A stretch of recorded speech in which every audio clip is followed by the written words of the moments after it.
देखो, संघर्ष में कामयाबी तो मिलती है लेकिन टाइम लगेगा उसको। इनको नुकसान होगा, दूसरों को फायदा हो जाएगा। ये धीरे धीरे सामाजिक स्तर पे ही खत्म होगा और गांव में ये धीरे धीरे खत्म हो रहा है। गांव में जो पहले था वो अब नहीं है, अब बहुत सामान्य सा धीरे धीरे होता जा रहा है।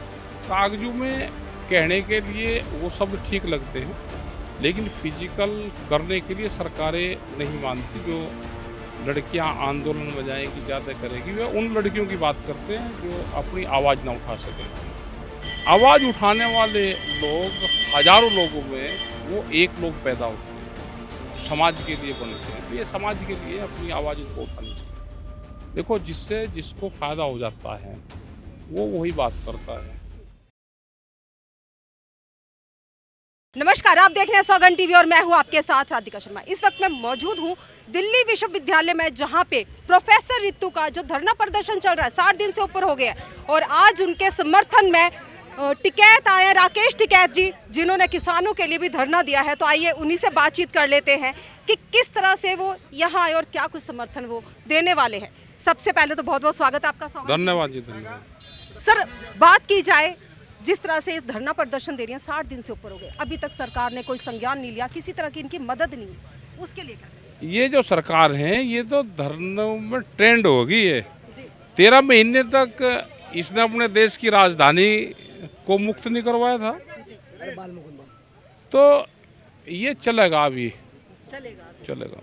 सर, बात की जाए, आप भी 13 महीने तक किसानों के लिए खड़े थे। क्या लगता है जिस तरह से आंदोलन कर रही है डॉक्टर रितु, क्या लगता है कितना? देखो, संघर्ष में कामयाबी तो मिलती है लेकिन टाइम लगेगा उसको। इनको नुकसान होगा, दूसरों को फायदा हो जाएगा। सर, एक तरफ बात की जाती है आरक्षण की, महिलाओं की बराबरी की, दूसरी तरफ 21वीं सदी में देश हमारा चल रहा है इस समय, लेकिन देखा जाए तो जातिवाद आज भी देश में चल रहा है। क्या लगता है ये जातिवाद ऐसे ही निरंतर जो है बढ़ता जाएगा या कहीं ना कहीं बढ़ा रखा है ये अभी? ये धीरे धीरे सामाजिक स्तर पे ही खत्म होगा और गांव में ये धीरे धीरे खत्म हो रहा है। गांव में जो पहले था वो अब नहीं है, अब बहुत सामान्य सा धीरे धीरे होता जा रहा है। ठीक है। साथ साथ में सर, अगर बात की जाए बेटी बचाओ बेटी पढ़ाओ, बेटी बचाओ बेटी पढ़ाओ का जो नारा देती है सरकार और कहती है हम अपनी बेटियों के साथ हैं। महिला पहलवानों की बात आए तो उनके साथ भी देखा जाए, वहाँ पे जब वो गए लाठीचार्ज उनके साथ किया गया, और अब ये यहाँ पे बैठे हैं, इन पे भी हमले हो रहे हैं। देश में जहाँ बेटियों की बात होती है, वहीं बात आए इसी देश की बेटियां धरने पे बैठती हैं। क्या लगता है देश की बेटियों को इस तरह से धरने पे बैठना? देखो, कागजों में कहने के लिए वो शब्द ठीक लगते हैं, लेकिन फिजिकल करने के लिए सरकारें नहीं मानती। जो लड़कियां आंदोलन में जाएंगी, ज़्यादा करेगी, वे उन लड़कियों की बात करते हैं जो अपनी आवाज़ ना उठा सकें, चुप रहे। अगर कोई आवाज़ उठाएगा तो उसको तो वे लड़की मानते ही नहीं। ये तो लुगेगे तो लड़ती है। मतलब अगर कोई अपनी आवाज उठाए तो वो उस पर ही लागू होता। डॉक्टर रितु पर कहाँ लागू हो जाएगा वो? हाँ जी, ये लड़ाई, संघर्ष चलेगा अभी। हाँ, लड़ेगी। अच्छा सर, ये समझौतेवादी नहीं ना, समझौतेवादी नहीं। तो क्या लगता है कि लड़ाई जितनी लंबी चले इनको लड़ना चाहिए? हाँ, लड़ना चाहिए। ये अपने लिए थोड़ा लड़ रही हाँ है, जी। ये एक समाज के लिए लड़ रही है, कौम के लिए लड़ रही, जो अपनी आवाज़ नहीं उठा सकते। आवाज़ उठाने वाले लोग हजारों लोगों में वो एक लोग पैदा होते हैं जो समाज के लिए बनते हैं। तो ये समाज के लिए अपनी आवाज़ इनको उठानी चाहिए। अच्छा सर, बात की जाए, राजनीति नहीं पूछना चाहती थी, फिर भी एक बात पूछूंगी। कांग्रेस जिस तरह से राजनीतिक जनगणना हुई है बिहार में, कहती है जहां जहां मैं आऊंगी राजनीतिक जनगणना करवाई जाएगी कांग्रेस के राज में। कहीं ना कहीं देखा जाए तो आपसी इंसानों में फूट डलेगी। क्या लगता है कि जातिगत जनगणना वो जरूरी है देश के लिए? देखो, जिससे जिसको फायदा हो जाता है वो वही बात करता है। अब जो उनसे जनगणना करवा रहे हैं इनको ज़्यादा नुकसान होगा, क्योंकि सब लोगों को टिकट चाहिए। ये जिन लोगों को दबा रहे हैं उनको टिकट देते नहीं, नुकसान तो इन्हीं को होगा। जी। हाँ। अच्छा सर, साथ साथ में बात की जाए, 13 महीने आप लोगों ने भी संघर्ष किया, तो उसी संघर्ष पे आखिरी सवाल मेरा ये रहेगा कि आप डॉक्टर रितु को क्या कहना चाहते हैं कि किस तरह से वो आगे बढ़े? ये तो आंदोलनकारियों के कमांडर रही वहाँ पे।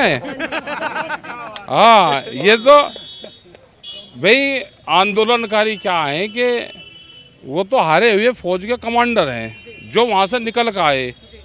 वे कहीं पे भी चले जाएंगे, वे हार थोड़ा मान देंगे। बस ये तो जीतेंगे।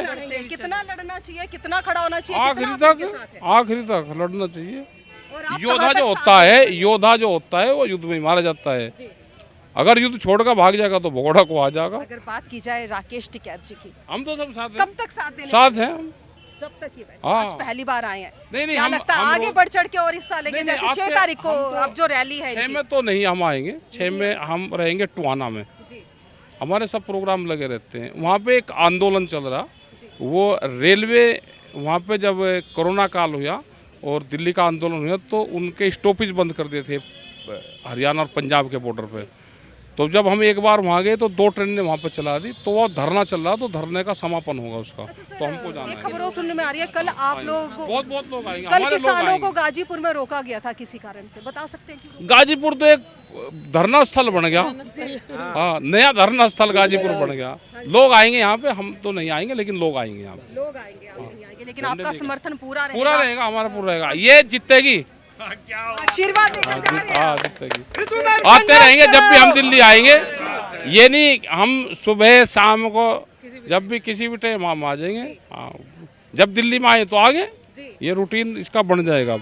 जी, मतलब बेटी के साथ। हाँ, बेटी के साथ। देखिए जिस तरह से डॉक्टर रितु लगातार पिछले 60 दिन से ऊपर हो गए उनको यहाँ पे धरना देते हुए, नौकरी नहीं न्याय चाहिए। जिस तरह से 21वीं सदी चल रही है और आज भी देखा जाए दलितों को कहीं ना कहीं दलित ही माना जाता है, एक इंसान तक का दर्जा भी ढंग से नहीं दिया जाता।